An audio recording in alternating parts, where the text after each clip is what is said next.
So I'm kind of doing this after the fact, but I'm putting it at the beginning. Mostly because, as you'll learn in this podcast, I am a little flighty due to being sick. Anyway, I wanted to let you know that it's apparently my podiversary. I am going to tell you what I'm going to do with my passion flower yarn, and don't forget there's a discount code. Show you my projects, and I'm going to do a review of CC Almon, also known as Java Pearl, her new book. So that's all coming up. Thanks. Hi. So I just dropped my phone. Today is March 11th. It is Friday around 5 o'clock. I'm going to warn you right now, I may be more flustered than I really normally am. I have been sick. I got sick 2 Fridays ago. This is also why I haven't recorded. I got sick 2 Fridays ago. So the last time I recorded was 2 weeks ago. When I recorded, I was fine. Later that night, I was not fine. And based on the speed of when it hit, the doctor is pretty sure I had the flu, but I didn't get a chance to go to the doctor until the following Friday, and by then my flu test was clean, so we're not positive. But by that time I had bronchitis. So I recorded, probably got the flu, was really laid up. I missed an entire week of work. That never happens. And there is stuff going around all over work. There's stuff going around the schools too. All over Milwaukee, frankly. When I've been to see the doctor, most of my doctor's on site, but they don't just work there. They also work at urgent cares and other places. And they've said that everywhere it's bad. So anyway, I was really sick. One of my employees, he's a manager that works under me. I texted him Sunday night and said, I will not be working tomorrow. I also texted my manager, so I texted one up, one down. And he said that as soon as he saw that, he knew I must be sick, because I normally do not make that kind of call that early. Best friend also got sick. His symptoms were not as bad as mine, but he was prepping for knee surgery, so he wasn't allowed to take anything. So it was a toss-up on, but who had the worst situation. So he also got better faster than I did. But, yeah, at least I could take ibuprofen or something like that. At first, I just assumed it was something I'd get over. Really, by Tuesday, I was thinking, wow, I really want to go to the doctor. But I couldn't go on Wednesday because he was having knee surgery. And I wasn't sure how Thursday was going to go. Because it turned out his knee surgery went awesome. He never took any pain medicine. He feels great. He's walking around. It's been a week, just over a week, and he has basically full range of motion. It went great. But at the time, we didn't know that it was going to go great and he wouldn't need pain medicine. So I didn't really want to make a Thursday appointment and possibly leave him home alone if he was going to be drugged up. So I made an appointment for Friday.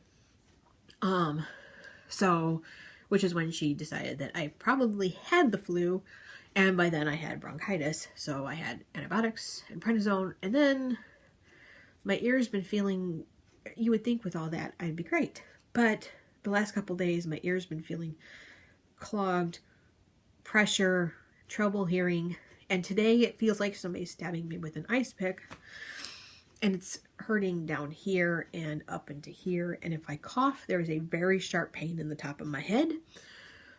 And so she looked at my ears, and sure enough, ear infection. So I'm on new antibiotics starting today. And even though I'm supposed to take the antibiotics for 7 days, she said if I do not already feel better on Monday, I am supposed to come back in Monday. So, because either I should already be visibly getting better or not. So, the asthma is still which is a little bit of a problem. because if I cough, I have that sharp pain in my head. So I'm trying really hard not to cough because I don't want the sharp pain in my head. Anyway, today I was at a conference for work, very local. And because it was local, there was a lot of people from my old job at Harley-Davidson. And so I got to see just a ton of people. It was kind of cool. Anyway, I already recorded the snippet on the secret project. So actually ended up being a couple snippets because I already planned where I was going to put pictures. But anyway, I already recorded that. But that's actually been one of the main projects I've been working on, and it's the project I can't show you. So, I do have other fantastic news, but I just don't have a lot. The mystery shawl is off the needles. It needs to be blocked, but it is off the needles. It is already fairly sizable. I mean, if you can see, right. So when it's blocked and it's opened up, it's going to be very nice. And I'm glad I did my color progression the way I did. I like having it mostly blue, and then having the little bit of rust at the bottom. There's beads at the bottom. They had a short version or a long version.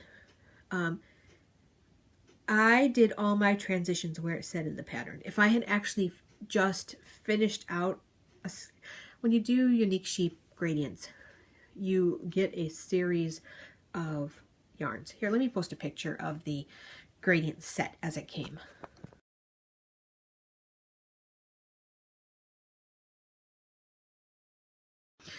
All right, so, and what you do is when you get to a point where you want to transition from one skein to another skein, the way they normally have you do it is you're knitting with the old color, then you knit 2 rows of the new color, 4 rows of the old color, 4 rows of the new color, 2 of the old, and then you continue with the new. So you get a blended effect.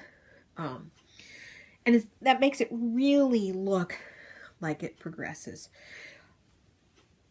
It also makes it so you have a whole lot of ends.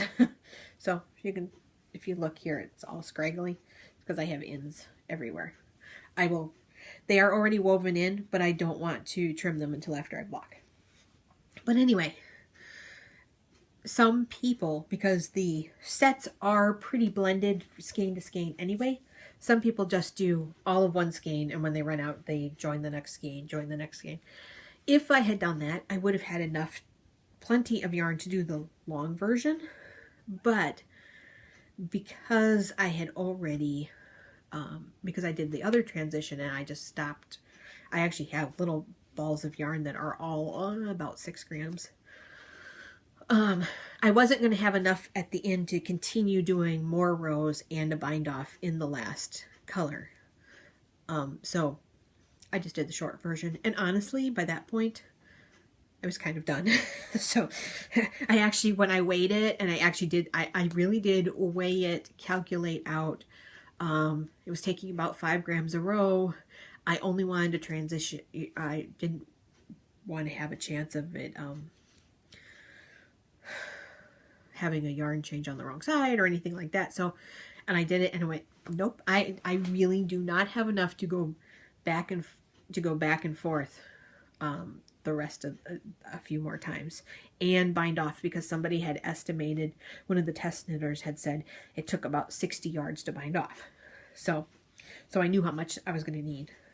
So I actually still have this much of the last ball, but this would not have been enough to go back and forth again and bind off, or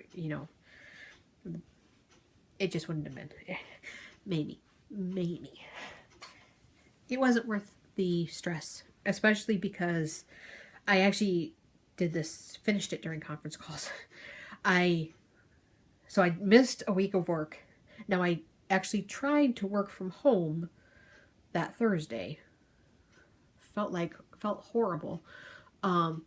Told everybody that I was going to the doctor Friday morning and then I would be online the rest of Friday.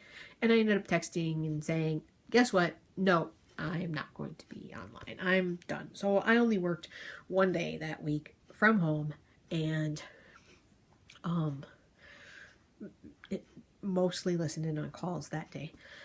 And then the following Monday, I was feeling better, went back to work, and I was so tired.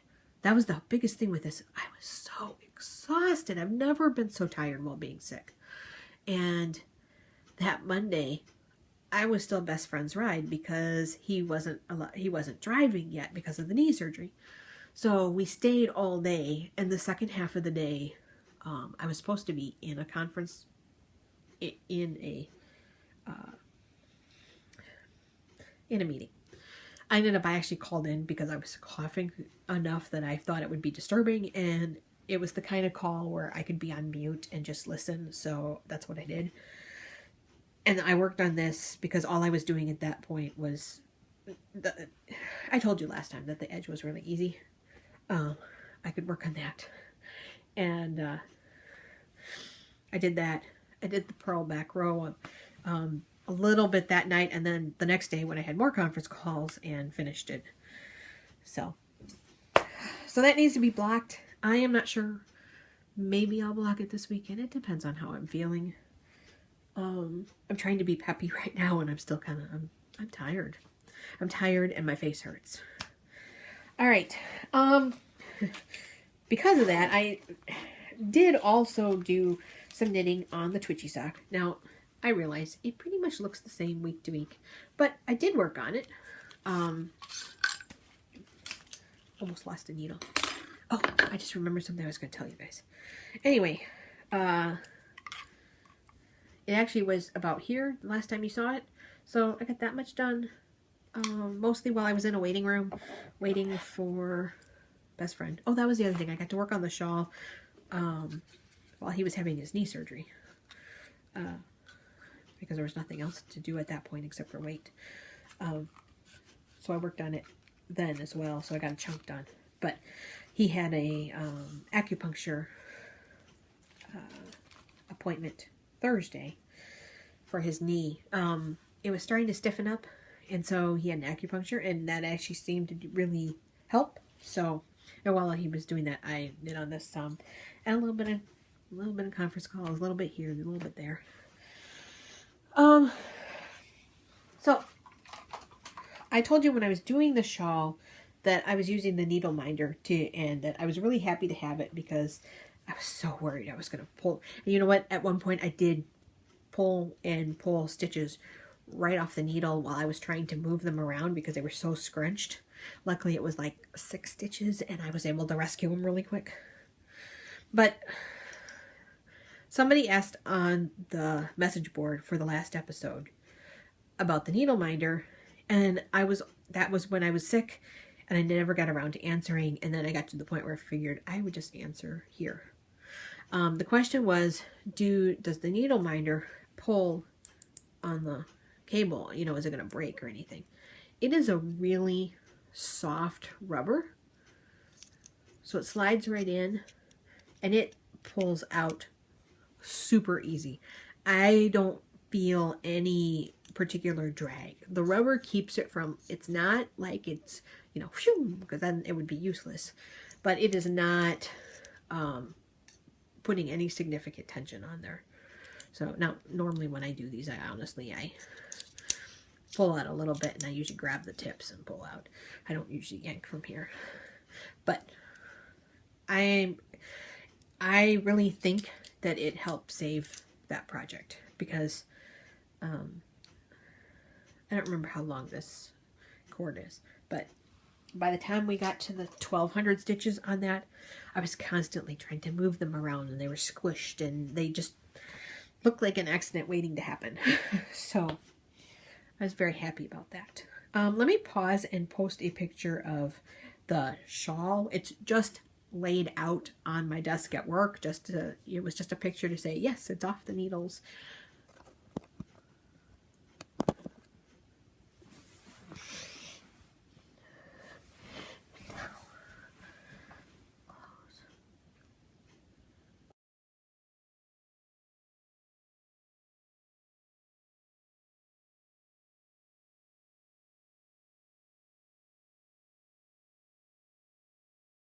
All right, so you probably just saw a weird thing.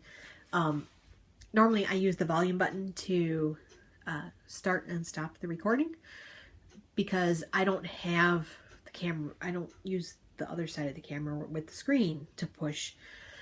I use the back-facing camera, and the volume button will actually take a picture if you're on photo, or it will start and stop the video. But it makes a sound when you do that, and it wasn't making the sound. And it turned out that there was a calendar pop up on the screen that was actually kind of overtaking. So even though it kept recording, the calendar pop up was there, so it wasn't registering my stop. Anyway, speaking of calendars, I had a pop up telling me that tomorrow is my podiversary. And I just now checked Ravelry because I was thinking, how many years have I been doing this? 3, 4? No, it's been 5 years. This is my 5-year podiversary. So I might have to figure out something special to do for that. But because I wasn't expecting it, I don't have anything planned. I do, however, have the March winners for the Fiber and You. I pulled those earlier. And so there is a 2 Ravelry patterns, $15 worth of Ravelry patterns. And 2 people win that, and $25 for Etsy. So I already drew the winners. Now I have to look at them.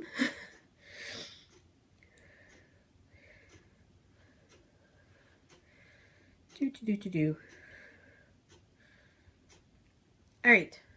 The first winner for $15 worth of Ravelry patterns is Miss G Knits. She made socks for her granddaughter that were stripy, and that was number 42.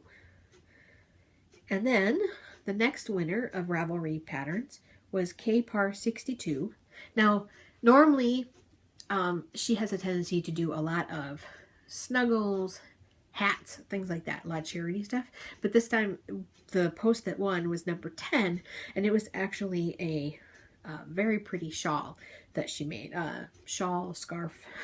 It's kind of narrow, so maybe more of a scarf. And then the last winner for $25 of Etsy gift cards is a Texas Yarn, and she won for a trio of baby hats, post 115, and she actually did 3 red baby hats, and she put them all in the same post. She donated them. So those 3 people won for the February Fiber and You. I realized I said March, and we're in March. I also want to remind you that anybody that enters projects in February or March is also entered to win a skein of yarn from the Passioned Flower Etsy shop. That's a shop by Kaner. Her Ravelry name is Kaner. Her real name is Roz. And she sent me, well, I bought this one and she sent me this one. So Passioned Flower. This one's a DK08. I actually picked a pattern for this. So, but anybody that enters, well, doesn't matter how many projects you've entered, anybody that's entered a project gets 1 entry into a drawing for a skein of yarn from her shop that she will ship directly. You'll get to pick it. And so I bought this one, and sorry, I'm jumpy. And right now there is a discount with the code word Dragonfly. So and I don't know if anybody noticed, at the very bottom of the Ravelry now, at the very bottom of a page, of a forum page, there's a little bit of text. Normally it defaults to the title of the thread you're reading. So like normally it would say March Fiber and You. However, you actually have an opportunity to change that. And let me grab it. I don't know what I just clicked.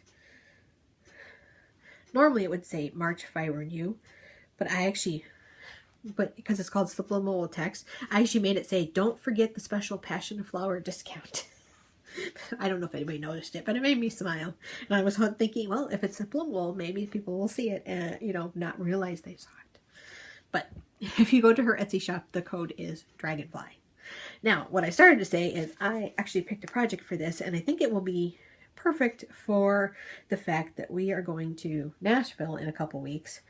And I was all of a sudden going, oh my God, when am I going to bring with me? Because I'm almost done with the secret project. The shawl is done. And both of those are things I wouldn't want to carry with me anyway. I have twitchy socks, which I'll probably have with me, but I was hoping to have something a little more, something not socks. And somebody posted somewhere, I don't remember where I found it, this scarf. It's called the Spectacular Single Skein Scarf. It is designed for DK weight and approximately 212 yards. Well, this is DK weight and 237 yards. I figured it was perfect, especially with all the colors. So that's the picture from Ravelry. It's a free pattern. It's really, really simple. It's one of those where you feel like, I don't think that really need to be a pattern, but that's okay. It's one, if it looks as pretty as that came out, and I think it will because of all the colors, I will just be happy because I think it'll just be nice. So, I'm not going to give the pattern away, but if you download it, you will see what I mean, that it was a really simple pattern where you go, oh, yeah, duh. Any of us could do that. However, not all of us write it down and put it in, let other people see it. I'm going to pause real quick. All right, so I also have a little girl here who's a little rambunctious today, but also a little flighty. She was playing Nurse Kitty while I was sick, and she actually got sick too. And I was reading, and yes, cats especially can catch things from humans, and she last weekend was barely moving. Like, we were actually worried about her, but she still ate when I put food near her. I mean, she was hiding, but when I put food near her, I would come back later and she had eaten the food, and I was pretty sure she was drinking. I was checking her skin and she didn't seem dehydrated. I mean, if the fur, the skin, if you kind of pick it up and drop it, you're pinching, but not like, you're not hard, you're not hurting anybody. If it springs back right away, they're usually fine. If it's not, then they're dehydrated, and that's usually like, you need to go to the vet now because something's not working. But anyway, she was sore to come out to see us eventually, and just yesterday she finally started purring again, and she's normally my little motorboat. But anyway, today she is feeling all her oats and just running around and trying to get into things and generally being her normal pesty self. Plus, she's making up for time. I'm trying to very carefully open some Gatorade. I'm supposed to make sure I get lots of fluids. There's just only so much water I can take. All right, so I wanted to show you Mom's newest doll. Now, I know I just showed you a doll that she did. I just showed you Mrs. Roosevelt. Well, she also had an idea to do a King Tut doll, and I think partially because Mrs. Roosevelt took so long, she was looking for an instant gratification type doll. Plus, this one she designed herself. Now, if you've seen on Ravelry or you've seen in the past, I believe I have once upon a time shown you this set, but she's got a set of Egyptian dolls that she had done in the past, a pair of them, and Anubis, who I'm sure I've told you this because I think I've posted in the past my a little blog post about a story made up about the about Anubis. Anyway, so she decided to add a King Tut doll, and so I'm going to post pictures of him right here.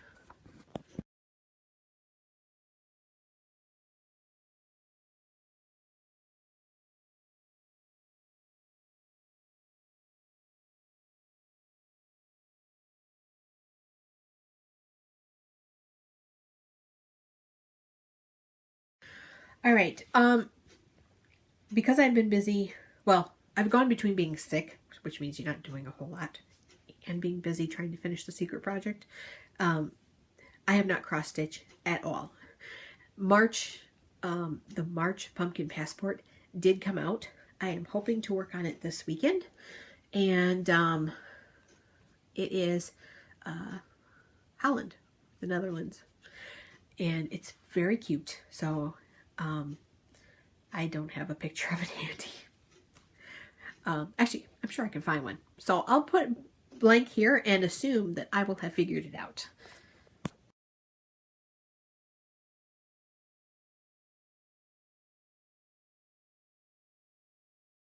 All right, so I am hoping to work on that this weekend. I still want to work on the secret project, so that will take priority for the most part, but I think I feel close enough to done that I don't think it will be a problem. Oh, we also got, this is total side note, we got a new washer and dryer. But right now the dryer isn't fully hooked up, so that's one thing that has to get done this weekend as well. But mostly that will be best friend. I might just have to hand him things. All right. Now, the last and probably the most important part of this episode, CC Almon, who is also known as Java Pearl. She's one half of Geeky Girls Knit with her daughter, Damaris, who is currently going by the nickname Dammy, which I like the name Dammy. Although I really like the name Damaris. So anyway, CC has created a new book. Now, she has been talking about it on her podcast, the Geeky Girls Knit, and the book is officially getting released during the Edinburgh Yarn Festival the next weekend, the weekend of the 19th. But you could have pre-ordered the book. Now, I pre-ordered the book and a special project tote that, I can't remember who's doing the project bags. I want to say Stephanie, but then I don't remember the rest. Anyway, I pre-ordered the book a while ago, and when you get the physical book, inside the book is going to be a code for the ebook on Ravelry. So that's all great. So she contacted me and asked if I would be willing to do a review of the book and a giveaway. Well, I reminded her that she was going to give me an ebook copy, and I said, well, I'm already getting an ebook copy. So instead, she's giving us 2 giveaways. So I'm going to review the book to the best of my ability, which I'll explain in a minute. And then I will have a special thread open, and I would like you guys to tell me what pattern you are most looking forward to, and what is your favorite coffee bar drink. I've got my really good friend, Fran. We always go to get coffee together, but she doesn't actually get coffee. She usually gets steamers or something like that, something without caffeine in it. So she has her own favorite drink at like Starbucks, but it's not coffee related. So whatever your favorite kind of coffee bar drink would be, especially if, we can convince Cece to make more patterns. Now, the reason I said to the best of my ability is she sent me a copy of the book through Google Drive. Now, I can't get Google Drive at work. It's one of the things that's blocked. I also can't bring it up on my iPad and show you the iPad and record from the iPad all at the same time. So I am hoping that she does not mind, but I have it on my phone, And I've actually already stolen some pictures from the Ravelry pages. And as I'm talking, I will put pictures on the screen, and I hope she's okay with that. You can already see the book in Ravelry. The ebook is available for pre-order, and I believe on Thursday the 17th, those will all go live. So if you pre-order it today, you'll get I believe you'll get a placeholder file, and then on Thursday you'll actually get the full book. So, and those of us that ordered it, I think it's shipping Monday? I don't remember because I have the tote if it's shipping slightly different. But anyway, so I have the book on my phone, and oh, where'd it go? There it is. I have the book on my phone, and I'm going to post pictures on the side. So, just a second.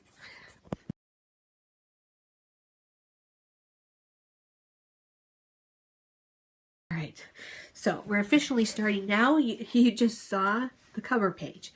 I love that cover page. I just think CC's got her bright pink hair, and she's got her coffee and her pink glasses, and it's just so her.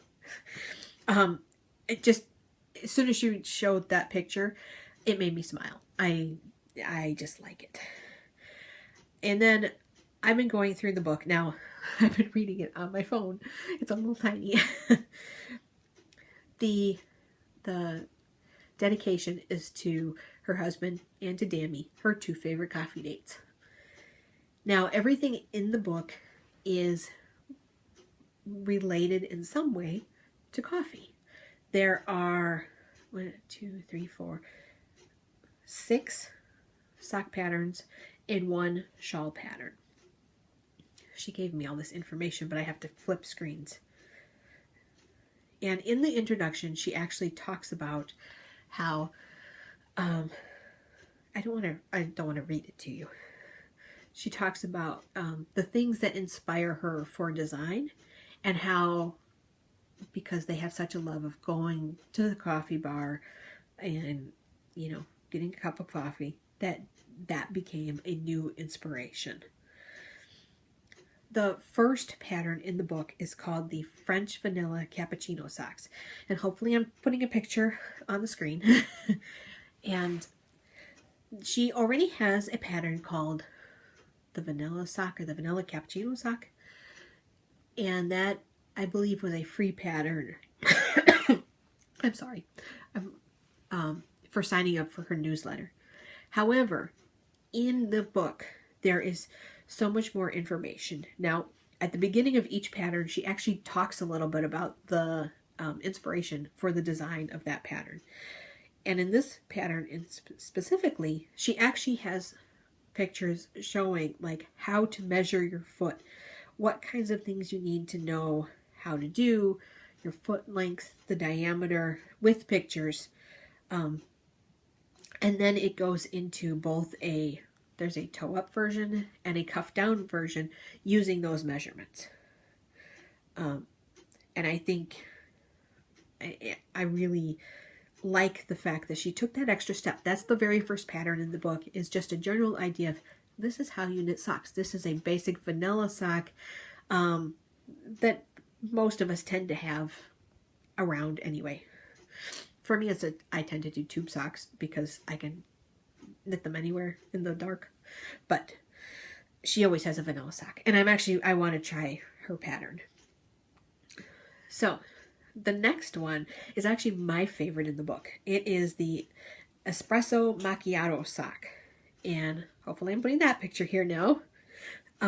It's actually specially designed for self-striping. And Dammy actually knit a good chunk of the samples for the book. And so this one, actually, you do a design feature on a specific stripe, or at least that's how they did it. And she said the yarn they used actually and then where they did the feature, you can see the little ruffly one, reminded her of the foam on top of macchiato, and that's how they got the name. And it's my favorite because it's easy, but it's really clever. And she showed on her latest podcast that also they scrunch. So like if you were from, probably the 90s, I think it was the 90s. I don't remember when scrunchy socks were popular. they scrunch down. One of the other things I really like in this book is she's got difficulty levels. The difficulty levels are based on coffee. And I'm actually going to post that right here. But they are, I'm scrolling to the end where they are. They're difficulty levels, but they're actually based on coffee. So they are, oops, I just scrolled right past it.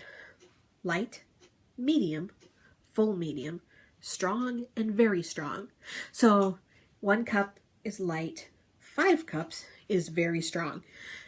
Meaning that 1 cup, like the vanilla cappuccino, the French vanilla cappuccino socks are, that's an easy pattern.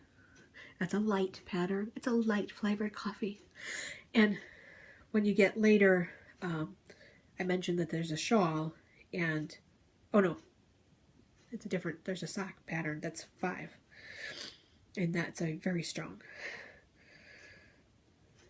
So they actually go, I just realized they go in order. I think. I'm pretty sure they go in order. So anyway, the espresso macchiato socks are a 2. Now, and that one is toe up and cuff down. Of the 6 sock patterns, 3 of them go both directions, and the other 3 are toe up. So really, I know I just said the espresso macchiato was my favorite sock. I also really like this one. This one is the peppermint mocha sock. And I just love the design feature of the zigzag. Well, it's not really a zigzag line. It's a spiral line. You can see it in the picture. And I just think it's cool. They did it in a solid. And so I'm kind of hoping that somebody does it, soon in a variegated or striped to see how it looks, because I'm really curious how that's going to come out.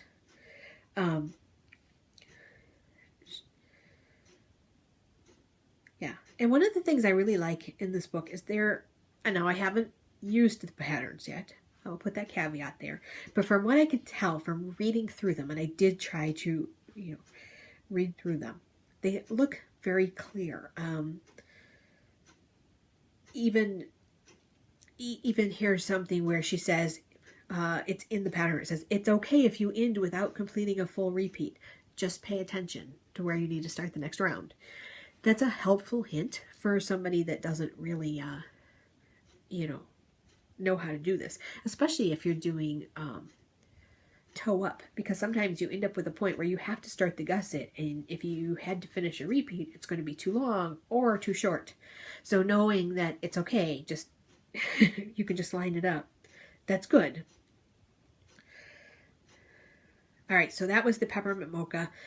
I'm actually struggling to decide which one I'm going to knit first when I get the book, the peppermint mocha or the I'm so sorry, the espresso macchiato.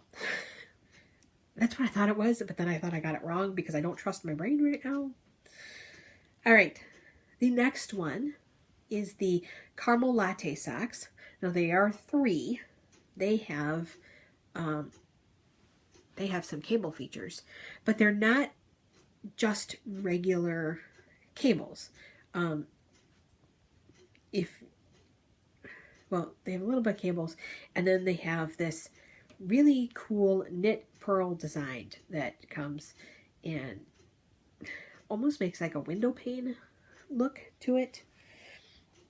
I think it's really cool. Hopefully you're seeing that.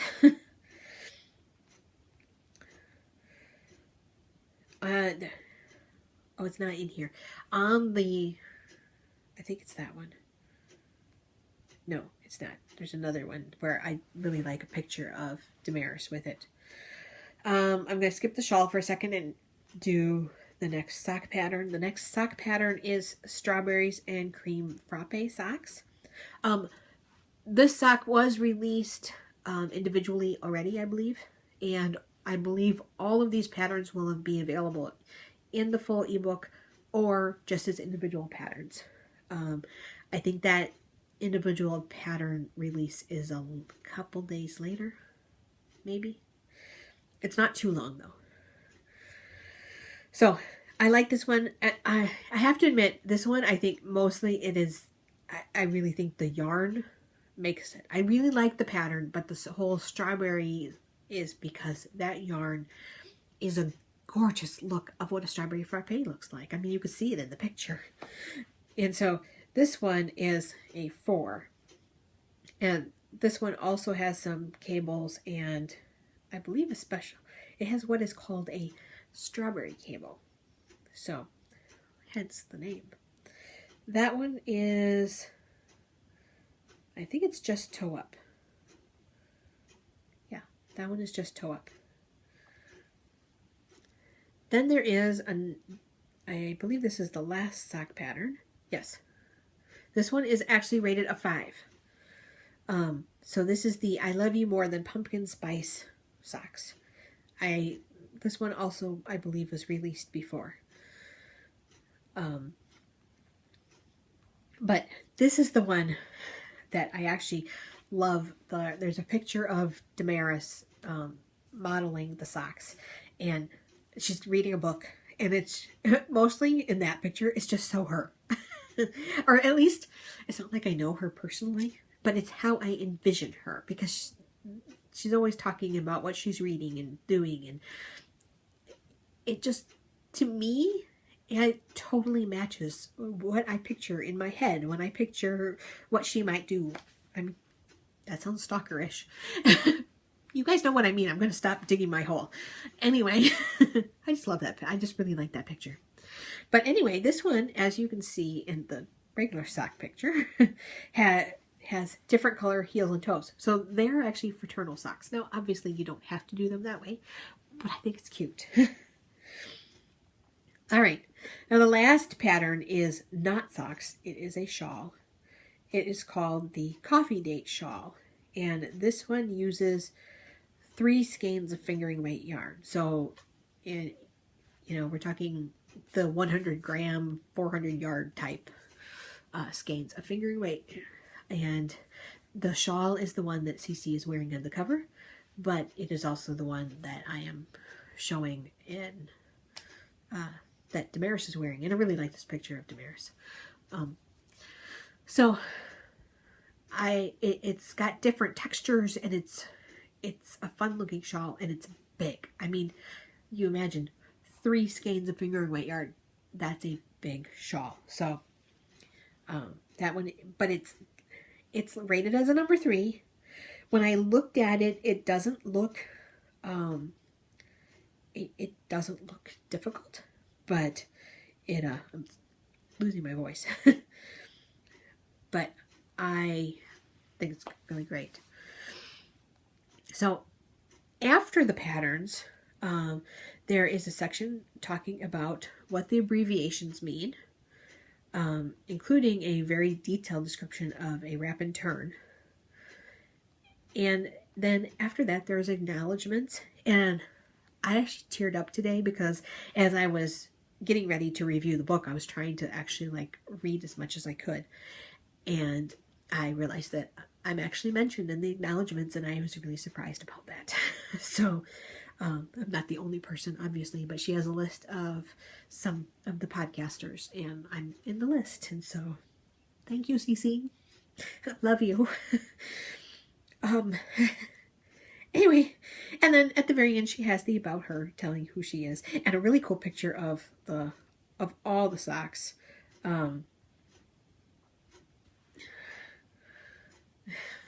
I don't think I saw that one anywhere where I could steal it. Anyway, so the pattern, the book is, just a second.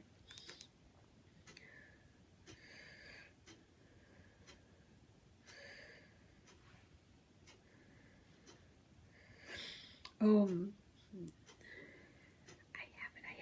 it. The ebook is $16 US. And if you would, and the physical books are, oh, if you go to javapearldesigns dot, I think you can just go to javapearldesigns.com, but otherwise it's javapearldesigns.blogspot.com or .co.uk. If you go to the Ravelry, I'm so sorry, my voice is going out. If you go to the Ravelry page, you can get to the Java Pearl Designs. The physical book is $18 plus shipping. And that includes a copy of the ebook, because when you get the physical book, it's going to have a code in it for the ebook. For the pre-orders, she was autographing them. She had so many pre-orders that she actually had to request a second run of the book, which is awesome. And she's going to be selling them at Edinburgh Yarn Festival. So, like I said, I bought the book. I was hoping I would see on here who was doing the tote bags, because I feel bad that I don't remember that now.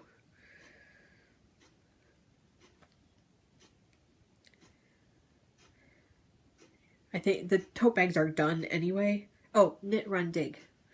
It's Sam of Knit Run Dig. I believe the tote bags were only for the actual pre-orders. But anyway, I highly recommend it. And remember, you can win a copy of the ebook. We're going to give 2 away. I want to wait at least 2 weeks. That being said, depending on my recording schedule, that could be 1 episode or 2 episodes a week away. So, and once we hit whatever episode I do after the 2-week mark, that is when I will draw names for the giveaway. Now remember, I'll open the thread and it will be in there, but I want to hear what pattern you really like that you would like to knit now, and what is your favorite coffee bar drink. If you don't have one, you can list your favorite alcohol or water, but let's try to keep in theme here. But I don't want anybody panicking and saying, I couldn't think of one, so I didn't enter. Because that would be silly. We're not that strict. Anyway, so CC, I really like the book, and I can't wait to get my hands on my physical copy. So I really am very excited about that, and it's cool to even know somebody who wrote a book, had it published. I mean, that's pretty awesome. All right. I believe that's it. I'm trying to think of something for the Podiversary. In the past, I've done things where, like, I've had drawings and I shipped out prizes, but you guys know that I really have cut down on my stress level by not shipping prizes. So I will figure something out, but I will probably announce that the next time. I am not sure how the recording schedule is going to go, because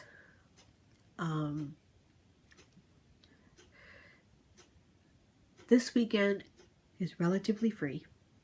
Next weekend, we are going to see my mom and my son, because he has a final year, they call it 9th Street Review. It is, the kids kind of do skits and music and different things. It's a fundraiser for them, and it's like a major project for one of their grades. Anyway, so that's next weekend. The following weekend, I'm also going there because I need to take the cats, which somehow I totally forgot. In my head, when we go to Nashville, it was a weekend trip and the cats would be fine. Well, it's not really, because we're going to work on Wednesday, and immediately from work we are leaving and driving halfway, and then we're gone until Sunday. So my cats are people. They do not do well by themselves. They get very depressed. They stop eating. They stop grooming. It's just not good. But for some reason, in my head, I totally forgot that I was going to need the cats to go to Mom's. So that weekend, I'm also going to Mom's. And in case anybody's wondering, I'm not taking them next weekend because with little girl being sick, she's going to be more grumpy than normal. And there's kind of a limit for how long all 4 animals can be together and cooperate. And generally 2 weeks is okay and 3 weeks is bad. So we don't want to push it. So anyway, so this weekend home, next weekend's visiting them for the 9th Street Review, the next weekend taking the cats. Then we're going to Nashville, like I said, leaving Wednesday, coming back Sunday. The following weekend I have to go back and get the cats. I am not sure yet if that'll be a whole weekend or if I'll just like drive there, pick them up and come back. And then I think we're free. Anyway, there's enough going on that the recording schedule may be a little funky. Tiff will actually be in Nashville with us. I would not count on any sort of recording because we have plenty to do. It's you know, we're going to see him at Nationals. So I wouldn't count on anything there. Aside from maybe some, you know, I don't know, selfies on Instagram or something. I think that's everything. For considering that I felt bad that I hadn't done anything that you guys could actually see, this ended up being a very lengthy podcast, I believe. So I will talk to you guys all next time. Bye. Hopefully with a voice.